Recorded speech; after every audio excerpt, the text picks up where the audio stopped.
Well, you definitely like to connect with the community. I know you always really deck out your garage for Halloween. Oh, yeah. That's always a big thing. And so, which is really fun because I think doing things like that during holidays is something you do for the community. Like, yeah, you do it for yourself, but it's that pleasure that you're giving other people, It is so fun to scare the bejesus out of little children, I'm not going to lie. Let's talk Tales. Today's Tales with Taylor's guest grew up his whole life in the West. A financial entrepreneur enjoying the ride with a beautiful wife and 3 kids by his side. Okay, now it's time to have some fun here with Blue Dot Wealth Management's Rob Young. Oh, thank you. That was a very welcome surprise. Thank you very much. Yeah, you're very welcome. I loved it. TW original, so there you go. Yeah. So tell me the tale that gave you the idea of having the name be Blue Dot Wealth Management. So growing up, I was a very big science fiction nerd and also a very big space and science nerd. And one of my earliest TV memories, I shouldn't say earliest, but one of my childhood TV memories was watching Cosmos on PBS way back in the day with Carl Sagan. And I was probably 10 years old, mind blown, and I became a fan. And so 30 some odd years later, when I was starting my own firm, I was thinking about names and I was thinking about why we do what we do. And one of those reasons why we do what we do is that we feel that we're all in this together, right? We're all on this little blue marble floating around in space at hundreds of thousands of miles an hour. And at the end of the day, we're all in this together. So in kind of thinking about that, I thought, Blue Dot was an opportunity to kind of make a value/mission statement about who we are, but also just kind of honor, somebody that I kind of grew up idolizing to a certain extent as a kid. Yeah. So that's the story. I love it though. Honestly, it was that story when you first told me about it, when we first met, was something that resonated with me and that gave me more confidence to want to work with you as a financial advisor, because it's not just about the dollars and cents at the end of the day. It's like, okay, what kind of impact are we making on the world? Are we supporting an organization that's actually giving us sustainability and a better future? And so I do really, really appreciate that. And you mentioned that you chose to start your firm. So you didn't start with just having your own firm. No. So tell me a little bit about how did you get started in the financial industry? Yeah, completely by accident, which I think is how all good stories probably should start anyway. So you walked into a bar. I walked into a bar. Yeah. Almost, but not quite. So I graduated from college with a degree in history and anthropology, and started looking for jobs back in 1996 and 1997. You did that through the newspaper. Yeah. And so there was a bunch of teaching jobs and things along those lines. And then there was a quarter page ad. You flip the pages and there was a quarter page ad for... It's called Classifieds. Classifieds, yeah. And by the way, just as an aside for all the kids out there listening, there's some amount of serendipity from actually reading the newspaper. Right? I used to love it. I don't know. Honestly, I remember going downstairs, the Sunday ones with the cartoons and things. I would really enjoy it, except for I didn't love the ink on my hands. Sure. I totally understand that. But realistically, I had no idea what I wanted to do with my life. And so I'm circling substitute teaching jobs. This was just another interview on a list of interviews that I was trying to get, right? And so they interviewed me. They decided to hire me. It was the most amount of money at a whopping $19,000 a year. Wow, right? Baller. Back then, I know, right? I was like, yeah, make it right. I had no idea. And I ended up falling in love with the whole industry. Every year I kind of fall more and more in love with it. And there's good reasons for that. But basically that's how it happened. It was a complete accident. I thought I was going to go to graduate school and become Indiana Jones, and I did none of those things. So I do probably not look that great in a fedora, so that probably worked out for me. So there you go. You know, there you go. Yeah, you never know. Yeah, tan. Yeah, too much tan. Yeah. That's excellent. Then what made you decide though, like I could do this on my own? Because that's taking a big step. Yeah, I really. So kind of career trajectory. I worked for the man at a bunch of different places, and at a certain point. It really became clear to me that the incentives working for a big box organization were never going to be in line with my incentives for doing the best for my clients, right? Through a series of, I guess, happy but sad accidents or what have you, all of those things kind of coalesced into me just deciding that I could do it and that I was going to do it, and so I did. So it's there's probably a little bit more involved than that, but we only have a short amount of time. So you don't want to hear the whole sort of details. Yeah, don't bore us. Yeah, it's so boring. It's so boring. That is excellent, though. And, you've been growing the team since you started the business. And so, for those who are trying to have their own business, what are some recommendations you have to like finding good team members? Because the people you've added, have been really great people. Yeah, I think that it starts with figuring out the kind of boss you want to be, right? And so even when you are a solopreneur and it's just you, thinking about your company culture, I think, is something that most of us don't tend to take the time to think about. So true. I feel like I've heard it's like you either create the culture will be created for you. Correct. Yeah. I 1,000% agree with that. Yeah. So I've tried to be very intentional with the kinds of people that we bring on board. I think accidentally, but to my great satisfaction, most of the people that have that are part of the team or have ever been part of the team have worked in the hospitality industry, right? So they've managed bars or restaurants, or they've worked in a kitchen, or they've been a bar back, or or waiter or waitress, busboy, whatever. Like they've had some form of work in hospitality, and I think that is really important from the standpoint that when you're in that industry, you learn very quickly how to connect with people. Yeah, it's right? People first. Yep. It is very much a people first kind of profession. So we, that wasn't intentional as an example, but it is, as I had talked to people, it was something that I knew about my own personal history, like, high school and college working in that kind of environment or what have you. But I really wanted people that had those kinds of qualities. We really look for people that are just kind, good humans. Like you can train anybody to do anything, honestly, on some level. Yeah.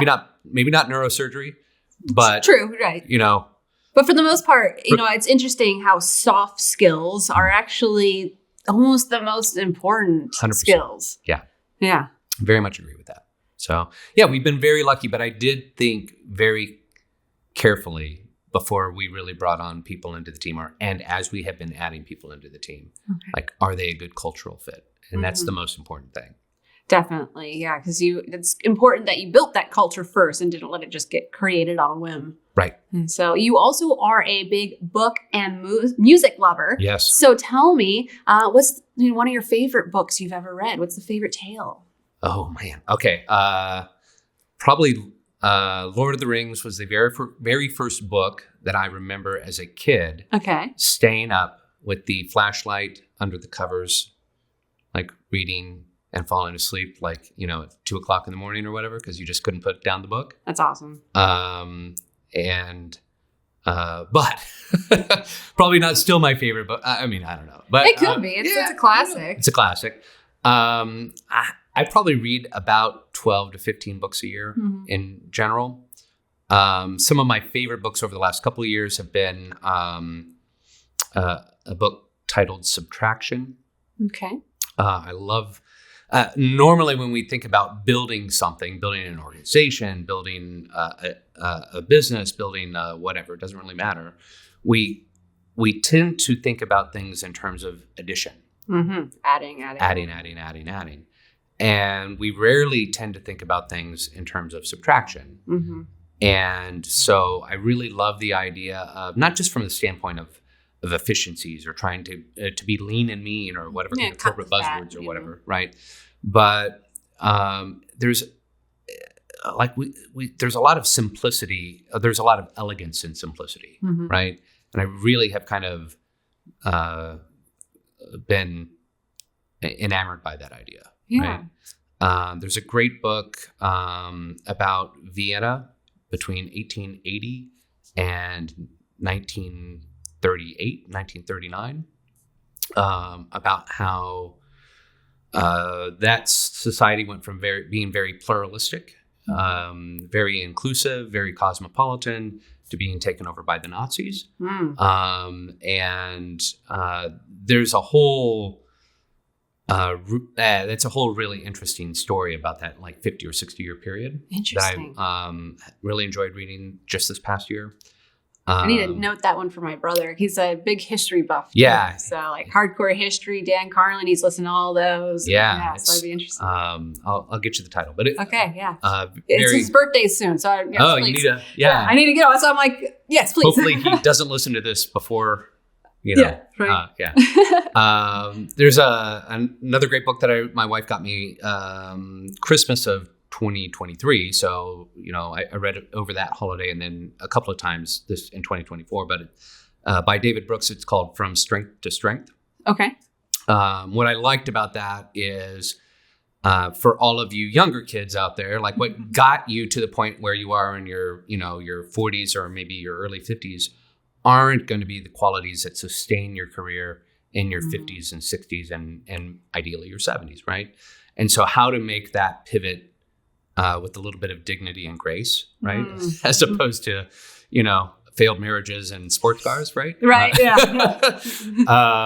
But so that was a really good book. There was another book by, I'm blanking on the author's name, but it's The Road to Character. Okay. Which I really loved. Came out a couple of years ago, but basically, for all you history nerds out there, there was a Roman historian named Plutarch, and he wrote a book about 9 Greek historical figures and 9 Roman historical figures, and the character or the traits that they had that was illustrative of why they were successful or what led to their downfall or whatever, right? So this particular author did the same thing with people in American history from roughly around 1880 to about 1970 or so. Okay. And just a really, really fascinating book. Really, the whole premise behind that I really liked a lot was, when we think about generations and characteristics of generations, a lot of society today is very kind of me. And 40 or 50 years ago, it was less me, right? And so the ideas around sacrifice and service and community and being involved in your community, those things are still kind of with us today, but they're not the same. Yeah, right? It doesn't feel quite as strong. Yeah. Yeah. So I've really, I think, again, maybe this is just a product of me being in my, early to mid 50s at this point where I'm starting to think of, bigger picture-y type things. Yeah. Right. So those are kind of the books that I've been gravitating toward lately. Well, you definitely like to connect with the community. I know you always really deck out your garage for Halloween. Oh, yeah. That's always a big thing. And so, which is really fun because I think doing things like that during holidays is something you do for the community. You do it for yourself, but it's that pleasure that you're giving other people, It is so fun nice to scare the bejesus out of little children. I'm not going to lie. Although, if you met my daughter, she is in love with zombies and ghosts. Oh, so I she love would it. be all about it. Yeah. No, If that's you bring her to Spirit Halloween, she'll tell the demon child, you stop it. Yeah. Yeah. I love that. Yeah, she's very interesting. I love that. That's excellent. Yeah. Yes. And so, you love music as well. And, Yeah. music can have such powerful lyrics. Is there a particular song and a lyric that really just maybe either changed the trajectory of your mindset or your thinking? For me, it might seem a little crazy, but Stairway to Heaven. There are two paths you can go on, but in the long run, there's still time to change your road you're on. Yeah. Like when I was hearing that as a kid, maybe not making the best decisions all the time, it's like, you know what? I can change the road I'm on at any point. And that lyric always has resonated with me. Are there lyrics that just have always stuck with you? Yeah, there's probably, for every mood that I'm in, there's probably a song, right? Mm-hmm. I Too, Stairway, that's great tune. There's a lot of like Rush songs that I, might kind of lean into. Okay. Neil Peart was a fantastic lyricist and very thoughtful, I think, in the way he did stuff. I don't know. I don't know if I could ever narrow it down to lyrically one song. It would be very difficult for me. Okay. Bob Dylan, Yeah. There are so many good lyricists, so it is tough. Yeah. And being a girl dad too, but I know you've done the Taylor Swift stuff. Yeah. So I love Taylor. She is, she's right up there in that pantheon of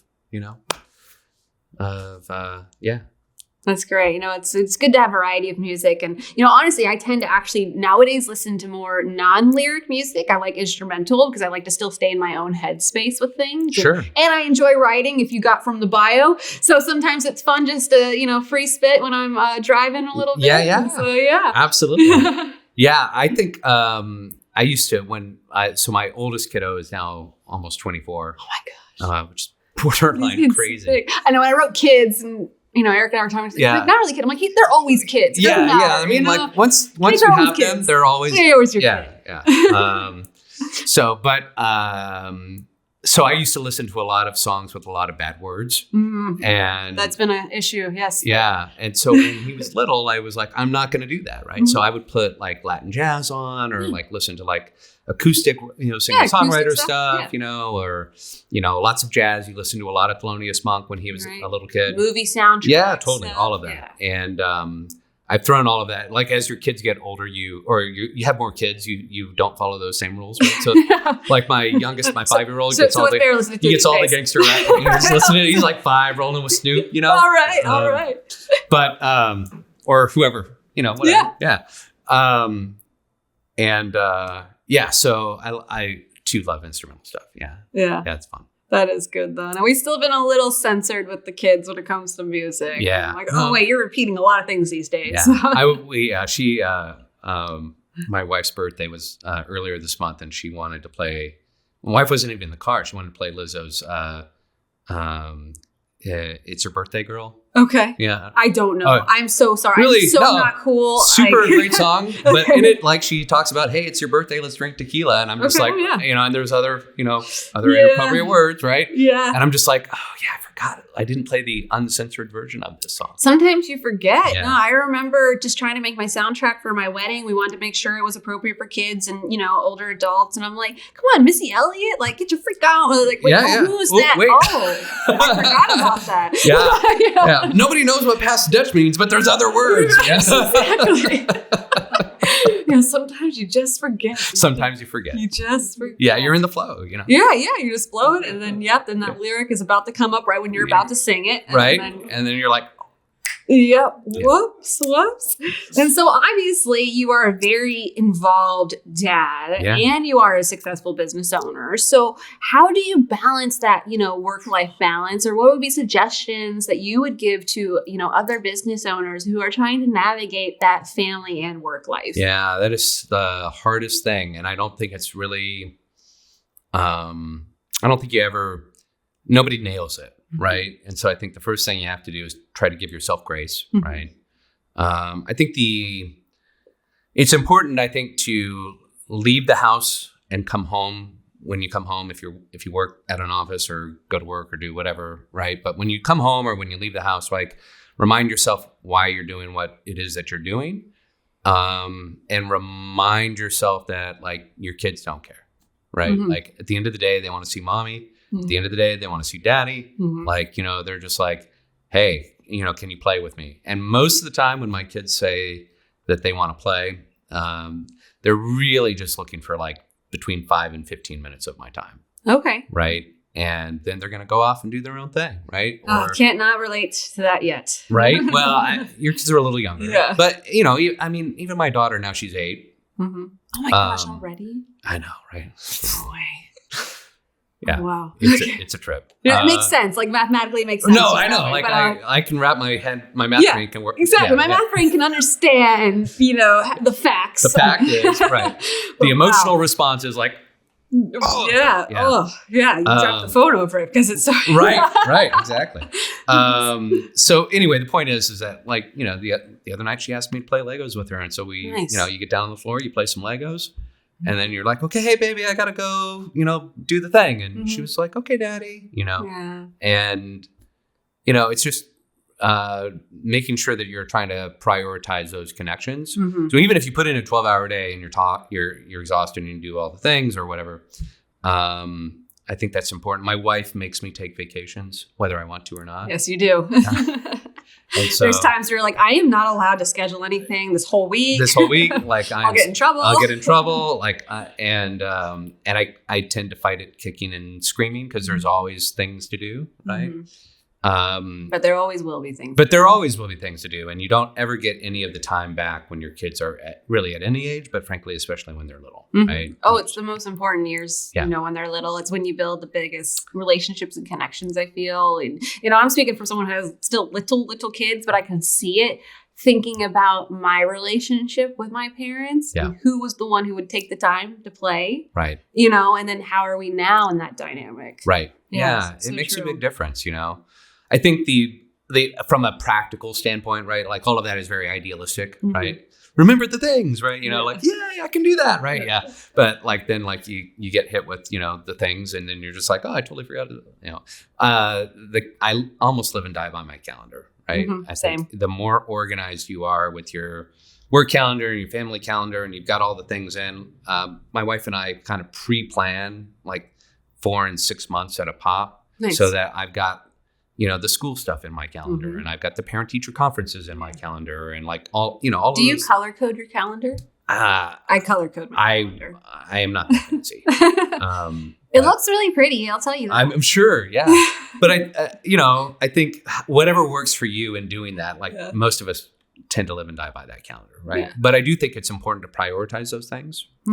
As an entrepreneur, it's easy to get sucked down the service rabbit hole or whatever. Right. So the reason why I color code, perhaps because I'm in a visual business, so I'm a little more visual with things, is that allows me to see in a glance in a week how much is green, which is green is family time. Yeah. How much is blue and how much is red and how much is yellow. So the blues are typically just like sales meetings and sales opportunities. Reds are like us doing production and like doing, actual profitable work. Right. And then the yellow is like, you need to eat. You need to chill and eat, use the bathroom. Yeah, exactly. Yeah. It's easy to forget that. It really is. It honestly is. It really is. I don't eat breakfast most days. Thank God for protein shakes, right? Oh man. Yeah. No, you need to fuel yourself because, I've actually been having some like hyperthyroid issues where it's odd. I will actually get physically sick and puke when I haven't eaten. Yeah. It's weird. Yeah. And so it's like, oh, I actually need to plan. Like, no, you take a break and you go eat a sandwich. Yeah. Just go eat an apple.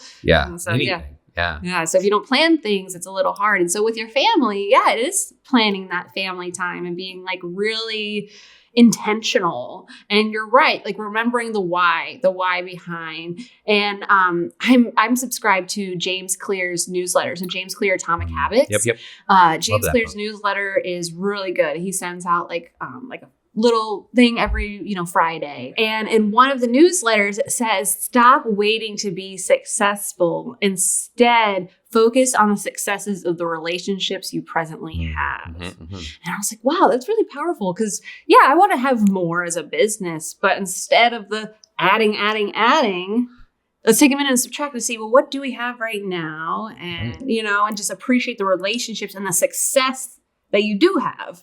I think adding to that or subtracting from that, whichever way you kind of want to look at it. But like, your existing clients are already in love with you and sold on your process, right? Whatever industry you're in, right? Doesn't matter what. And so, by really focusing in on them, and learning how you can help them better, it's only going to lead to more of something, of the right kind of business that you want, right? At the end of the day. So I love that.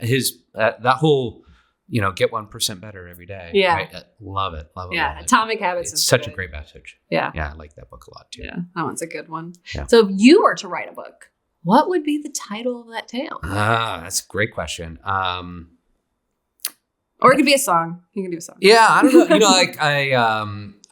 Regina thinks that like when I never retire, when I am less busy, I don't know, when I'm 80, I'll probably write a book. I don't know what I would really write about. I do love. It's probably already been written, but I do love the idea of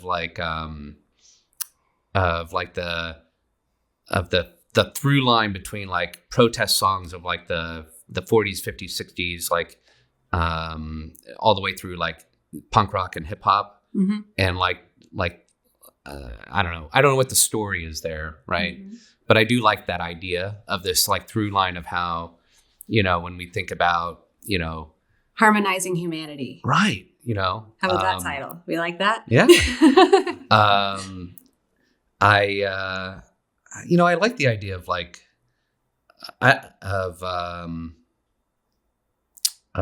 coaching, like, some kind of, I don't know if I have like, I haven't really figured out what the message of any book that I might write might be. Okay. Like, I don't know what the story behind anything. I love reading books like, kind of more popularized guys, but like I can read a Malcolm Gladwell book in like, a day and a half, right?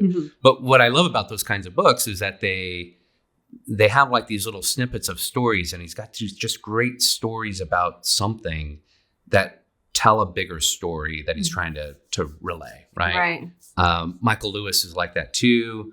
There's guys that are really good at like finding a story and that you would not necessarily think is interesting, but actually is very fascinating, right? So, yeah, that's not my talent. Okay. You don't have to write a book. Me asking the question does not make it an obligation. No, I know, you have to write the book. But, I've been told I should. I just don't know what I would ever write about. Everyone says you need to have a book. Everyone says you need to have a podcast. Everyone says, you need to be doing all the things. And really, just like in business, it's like, well, what do you enjoy doing? What makes sense for you? Right. And so I'm much better. I would much rather go on everybody else's podcast. Okay. And have this conversation. Right. Than try to have to do this all the time. Right. Yes. It would be very hard for me. Yes. So you're welcome on anytime you want. Thank you. Yes. And so I had the pleasure of, it's kind of odd to say it like that, a pleasure. But, when my grandparents passed, I, luckily was given a portfolio, which then prompted me to say, oh, I need to find someone. Because, I wasn't just comfortable leaving it with an advisor in Florida. Sure. I don't know this person in Florida. Let's find someone here in Arizona. But if I didn't have that, I don't know when I would have known it's an appropriate time to talk to a financial advisor. I always had that notion that like, oh, I need to have $1 million in the bank. Sure. I need to have X number of investments. So like when should someone, have a conversation, or when would it be a good time to, inquire, to work with a financial advisor? Yeah, I think that's a great question. I think that most people wait way too long. I think that when you get to a point in your life, and this could be in your 20s or it could be in your 60s, it kind of doesn't really matter, right? But when you get to a point in your life where you're thinking about, like what it is you want your future to look like, right? Do you have a big financial decision coming up on the horizon? Like, one of the conversations that I hear a lot from, parents that are in their 40s and 50s, or sometimes even grandparents in their 60s right now, or parents in their 60s, I guess. Yeah. Parents, yeah. But anyway, a lot of people are saying like, oh, my kid will never be able to buy a home, right? And the reality is, between baby boomers, Gen Xers, and millennials, the average age of first-time home buyers for all three generations is between 32 and 34. Oh, wow. So when we think about our kids at the age of 24, they're just out of college, or maybe they've been working for a couple of years. They went to a trade school or whatever. Like, our kids are like in their 20s, right? And we're thinking, oh man, interest rates are high and home prices are high. My kids will never be able to afford a home. I didn't know very many 24, 25-year-olds when I graduated from college that owned real estate, right? No, I bought mine at 26. Right. And you were on the younger end of the spectrum, right? And so I think the point of that is, if you're graduating from college and you're sitting down with somebody, whether it's your parents' advisor, whether it's somebody that you get introduced to, or whether it's, you're lucky enough to be at a job where they have a 401k through like Fidelity or whatever, start asking questions, right? And I think from there, if you think about what you want your life to look like in 5 or 3 years, you don't even have to think about like 40 years down the road, because most of us can't conceptualize that, right? Yeah, no. But if you want to buy a home in 3 years, sitting down with an advisor and a real estate agent and a mortgage lender, where you can start to build a team around you, is probably one of the smartest things you can do. And that's not something that anybody ever really tells you, right? Even if parents have a financial planner or grandparents have a financial planner, making those second and third generation introductions doesn't happen all the time. I think maybe it's just speaking for me. I feel like I just fear of wasting person's time. It's like, I can't have that conversation because in my, mindset, I'm not ready. But you don't know what you don't know. Right. Until you have a conversation. Most good people want to pay it forward. Yeah. Right. I think, and I have never looked at those conversations as a waste of time. Right. So put that in your mind. It's not a waste of time. It's not a waste of time. Do it. I think that most good people want, like most people in general, I believe, maybe it's naive, but I believe most people want to help others. If you're in business, you're in business to help other people. Help other people. Right. Yeah. And so if you're in this industry, you should want to help other people. And if you're in your own business, sorry to interrupt, but like another reason why, if it wasn't just the portfolio, it was the realization, I don't have a 401k, company plan unless I build it. Right. We don't have those, already built in safety nets unless you build the net. There's a lot of things. It really boils down to some of the things, you don't know what you don't know. Right. And it's true for every profession, right? We all tend to specialize in something. And we tend to be very passionate about the things we specialize in. So why wouldn't you go to somebody that is passionate about, 401k plans or, fill in the blank. Right. If it sounds boring to you, find someone that gets jazzed up when they say geeked out about it. Exactly. Yes, because there's a geek for everything. There is a geek for everything. There really is. Really, really, really Yeah. is. So I've talked to accountants with bookkeeping, and they're just like, they get super excited. You're just like, you're my best friend. Right. Yeah. This excites you? Like, I'm so done. Yeah. Once you find the good CPA, you're just like, oh, wow, you enjoy all this tax code stuff? Yeah. I'm like, keep it, okay. Let me get into the nuance on this, Yeah, right. Yeah. So it sounds to me then it's just have a conversation whenever you need to worry about your future, which you can worry about your future at 20, you can worry about your future at 50.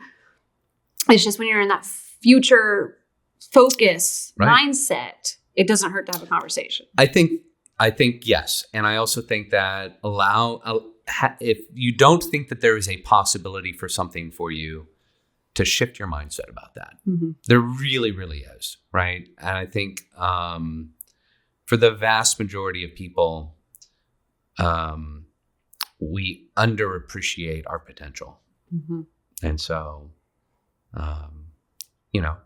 dream and dream big, right? Yeah.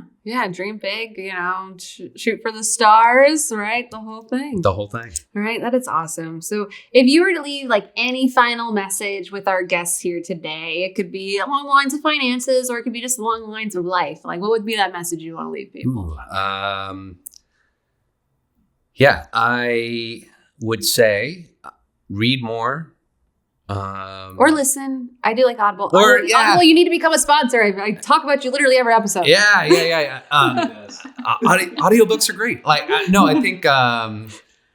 think take in more information and spend less time in front of screens, right? And I say that, and that is not self-serving insofar as that, we are all in the business of trying to promote, yes. Right? You can be in front of my screen. Yeah.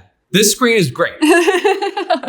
No, I agree though, because as a parent, it's tough. It's tough. It's tough. Like I almost hate how much I use the tablet as here's how I can get dinner done. Right. Watch the tablet. Well, look, I mean, in the old days, we used the TV for that, right? Like, so it's not, that piece of it isn't necessarily different. They have the control 100%. to choose their content. The number of times I'll try to put on the Daniel Tiger. Yeah. And then she's like, but I want to watch Baby Shark. Yeah. Yeah. I do think though that, I don't know, being outside, like doing the thing, like, I have really, especially over the last couple of years, I've really tried to find ways of, again, subtracting. But like, I think about it in terms of curating, right? There are people that I follow that I love to watch or love to listen to, but I'm not actively seeking out necessarily like an endless stream of stuff, content, right? And so, read more. Like, I think there's something to like this whole analog versus digital thing, right? Like leaning back. And again, maybe that's just because I'm old, older, whatever. You're not seasoned. Yeah. Whatever. Matured. Yeah. But I do think there's something about like being more analog in a digital world, right? Like the relationships that we have are all, the best ones are all analog. That's true. You actually pick up the phone, call, and say happy birthday. You got to go like sit down and meet somebody and hang out at a bar or go listen to some live music or go watch a movie or That's true. I think all of those things are discounted in a way that if we did them more, we might feel better about ourselves. And I think in such an AI-driven world, we might actually really see that full revolt back to, I think, of a lot of like actual human touch and human. Think about this, right? Like AI is so disconnected from us, right? That the more we lean into digital everything, the more we have leaned into digital everything, right? Social media and like, 24-hour news cycle and all of that stuff. The more distrust we have had around our public institutions and companies and like large corporations. And I'm not saying that maybe they don't deserve some of that, right? Yeah.